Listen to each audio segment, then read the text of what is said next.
Dahil din kay RJ na pumasok ito sa loob ng ospital ay nagkaroon ng lakas ng loob si Annalyn at anuman ang mangyari sa kanya ay handa niyang tanggapin. At hinabili na nga niya dito kay Doc RJ na sa oras na may mangyari sa kanya ay iyakap na lang umano siya sa kanyang inang si Lynette. Subalit sinabi ni RJ na gagawa siya ng paraan kahit na umano maubos ang kanyang kayamanan, kahit magbayad siya ng malaking halaga. Ang importante kay RJ ay makauwing buhay ang kanyang anak na si Annalyn. Naman, laking gulat nila nang magkaroon ng isang himala dahil bigla ngang nagbago ang isip nitong si Noel. Binigay na nga kay Annalyn ang naturang gamot. Tuwang-tuwa ang lahat, maging ang kanyang tatay. Sinabi ni Noel na maswerte itong si Annalyn dahil mahal na mahal siya ng kanyang tatay na si RJ at hindi ito pinababayaan. Ginawa ng lahat nang sa ganun ay makaligtas siya.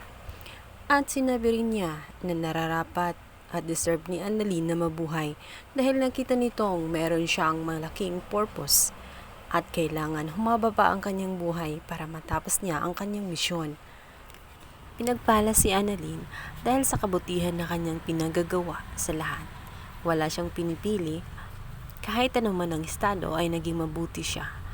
Kaya deserve na deserve niya ang mabuhay na matagal. Hindi siya kailanman naging masamang tao.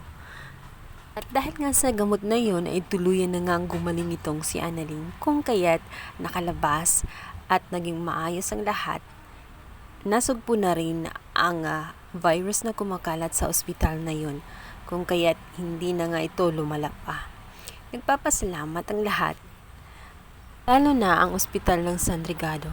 Nagkaroon na nga ng pagkilala at pinapasalamatan din nila ang mga taga-kabilang ospital. Ito na nga ang Apex. Dahil na rin sa kanilang tulong at pagsakripisyo ay nagsugpo nga ang naturang virus. Ito nga isa-isang tinawag ang galing sa ospital ng Apex na tumulong. Kasama na nga rito sina Lyndon, etong sina Nurse Karen at lalong-lalo na etong si Annalyn. Ito nga ay nakapagsalita nga itong si Annalyn at sinalaysay niya na sa ating buhay nga, maaaring sa isang glap ay bigla na lamang tayong maglaho. Kaya mahalagang gumawa ng kabutihan dahil sa bandang huli, ito ang makakatulong sa atin at natitiyak natin na talagang hindi tayo pababayaan ng Diyos. At dito nga na-realize ni Annalyn, naging epektibo ang kanyang mga sinabi dito nga kay Noel dahil napabago nito ang iniisip. Isa siyang napakahambog na stockholder, mataas ang tingin niya sa kanyang sarili at hindi niya sukat akalain nang dahil kay Annalyn ay biglang mag-iba ang pananaw nito sa buhay.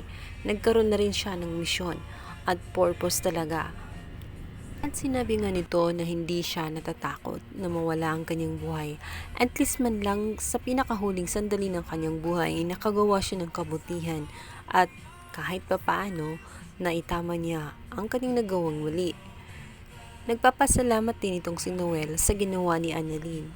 Tuwang-tuwang mga tao dahil sa kabayanihan ng lahat, maging itong si Annalyn. Dito nga ay lalong napahanga niya ang lahat dahil sa lakas ng loob niya. Wala na ngang ibang mas natutuwa sa mga nangyayari kundi ang lahat ng mga nakapaligid kay Annalyn na mahal siya, lalong-lalo na ang kanyang inang si Lynette.